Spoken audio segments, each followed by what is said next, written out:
All right, let's take a look at these projectile motion problems. So we started with one-dimensional motion problems, and now that we're into the more complex two-dimensional motion problems, remember we talked about the general problem-solving strategy of, as the problems get more complex and they're multi-step, almost like when you would solve a maze when you were in kindergarten, some people would use the strategy of starting at the end, since you know exactly what you need to end up there and work backwards at the start. We can do the same. So if we take a look at this first problem here, a tiger leaps horizontally from an 8-meter rock with a speed of 5 meters per second. How far from the base of the rock will she land? So again, like always, I'd recommend you make a little sketch of your situation. So I'm just going to represent the tiger with the ball based on my artistic skills. So a tiger leaps horizontally, so we know that means X direction, from an 8-meter rock. So the height of the rock is 8 meters with a speed of 5 meters per second. So we know that launch velocity, and that's horizontal. How far from the base of the rock will she land? So basically, as soon as she's in the air, she's going to be in free fall. So at that point, she's going to be subjected to gravity, and she's going to land right here. So when the question says, how far from the base of the rock will she land? What we're really looking for is d sub x, the tiger's horizontal displacement. So when I talk about jumping right to the end, this is what I mean. How far from the base of the rock will she land? Well, we talked about with projectile motion, you need to keep separate the x and y direction. So let's jump right to the answer that we want. We want to analyze the x direction. And when the tiger's in the air, if the only thing acting on her is gravity, and that x in the y direction, that has no effect on the x direction. So the x direction, if you don't have to worry about acceleration from gravity, we can analyze that with our simplest equation, d equals vt, where there's no acceleration term, just constant velocity. So super simple equation. And we're jumping right to the answer we want. We're looking for a horizontal displacement, so let's analyze the horizontal x direction. So let's see what information we're given and what we're trying to find. We're looking for a displacement. And we know the tiger leaps horizontally, we know that velocity. So it's plain old v. Again, it's not vi, because as soon as you say vi for initial velocity, you're implying that velocity is going to change over time. And while the tiger's overall velocity will change because of gravity pulling down, perpendicular vectors act independently of one another. Gravity has no effect on that horizontal velocity. Every second that tiger's in the air, the tiger will horizontally go 5 meters. So as simple as this equation is, we still can't use it because we have one equation, two unknowns. We don't know displacement, and we don't know how much time the tiger's in the air. So we need to know how much time the tiger's in the air. So this is what I'm talking about when I say jump right to the answer that you want at the end. You're going to hit a roadblock, but once you see what the roadblock is, that now tells you what you need to do. Oh, okay, we need to figure out how much time the tiger's in the air. Well, we have to keep the x and y direction separate because velocity, displacement, acceleration, those are all vector quantities and direction matters, but time is the one variable we use that has nothing to do with direction. So we can instead try to analyze the y direction to figure out how much time the tiger's in the air for. And then from there, we can substitute that time back in the x direction. So let's see what we know about the y direction motion. Well, just the definition of horizontal, none of that 5 meters per second is directed up or down, so the initial velocity in the y direction is 0. And notice the distinction here. In the x direction, we called it plain old v because the velocity is constant in the x direction because that's not affected by gravity. But in the y direction, we do need to say initial velocity because it will change because acceleration from gravity will be negative 9.8 meters per second squared. And displacement, we know it. The tiger is going to end up 8 meters below where she started, so it's going to be negative 8 meters for displacement. And from here, we can set up to find time. Well, this specific combination of variables sets up for the quadratic there. D equals VIT plus 1/2 AT squared. Now, because the initial velocity is 0, this term goes away. So we have negative 8 equals 1/2 times negative 9.8 t squared. Well, we can clean that up. 1/2 of negative 9.8 is negative 4.9.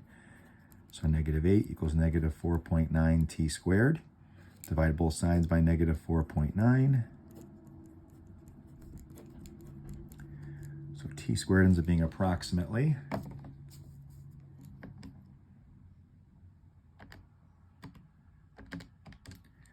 approximately 1.63 seconds. So take the square root of both sides to get t by itself.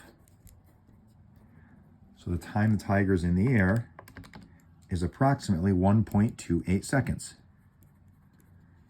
And again, we can't normally substitute values back and forth between the x and y direction if they're vector quantities, but time has nothing to do with direction. So we can take this time found in the y direction to figure out how much time the tiger's in the air and use that in the x direction. Now we can do d equals vt. The entire time the tiger's in the air, she's going 5 meters per second horizontally, and now we know she's in the air for about 1.28 seconds. So that velocity of 5 meters per second times that time of approximately 1.28 seconds.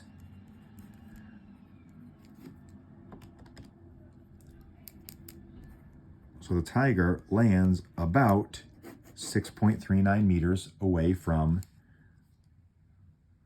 the base of the rock. Moving on to number 2. So number 2, a diver running 1.8 meters per second dives out horizontally, x direction, from the edge of a vertical cliff and reaches the water below 3.2 seconds later. So now we're looking for 2 things here. How high is the cliff and how far from its base did the diver hit the water? So setting this problem up, it's going to be pretty similar setup to the last one. I feel ambitious enough to try and draw a person diving off here. Not that it's going to be good, but what the heck, I'll give it a shot. So again, it's just a superficial change. It doesn't matter if it's a tiger or a diver. It's still something launched horizontally.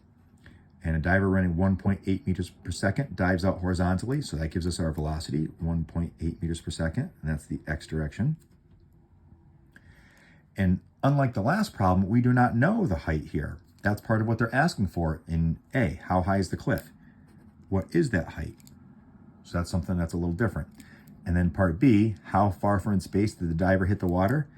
Well, that's going to be similar to what we had to do in number 1. So we're looking for the horizontal displacement for part B. So you don't necessarily have to do A first just because that's what you know, but let's see if we can do A first here. Now, again, with the idea of trying to jump right to the answer you want. So as soon as the question says how high, well, when we're talking about height, that's the vertical direction, which is the y direction. So we're going to analyze the y direction. So given information, the definition of jumping out horizontally, none of that 1.8 meters per second is going up or down. So the initial velocity in the y direction is 0. And as soon as a diver jumps out, gravity is going to be pulling down, so acceleration is negative 9.8 meters per second squared in the y direction. Now we don't know displacement, unlike the last problem, but we do know time. The diver reaches the water at 3.2 seconds later, so we know t. So we're trying to find, so when it says how high, well, in terms of our equation variables, that's vertical displacement, so we're looking for d.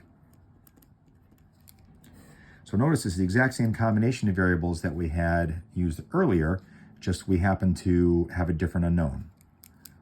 So d equals VIT plus 1/2 AT squared. And the initial velocity is 0, so this term goes away. So 1/2 times the acceleration rate of negative 9.8. Now we do know the time, 3.2 seconds, and that'll be that time squared. So this will end up being, so 1/2 of negative 9.8 is negative 4.9, and then times 3.2 squared. So that we get an answer of approximately negative 50.2 meters. But in terms of, the language we use to answer the question, the diver's displacement is negative 50.2 meters because they go down 50.2 meters. But in terms of the language we would use, how high is the cliff? The cliff height is approximately 50.2 meters. So there's part A. Now to analyze part B. How far from its base did the diver hit the water? Well, how far from the base, that's horizontal, so we're going to analyze the x direction here. This will be pretty easy since we don't have to worry about gravity. Given information, the velocity in the x direction is 1.8 meters per second. And again, it's not VI, because As soon as you say VI, you're implying the velocity is going to change at some point. In the x direction, gravity has no impact, so it's going to be constant velocity of 1.8 meters per second. Time is 3.2 seconds, and we want to find displacement. So this combination of variables, we can just use d equals vt. So if the diver, every second they're in the air, they're going horizontally 1.8 meters per second, and they're doing that for 3.2 seconds. Well, velocity times time, 1.8 times 3.2. So they go 5.76 meters horizontally. All right, so we'll do more problems in other videos, but that's all for now. Take care.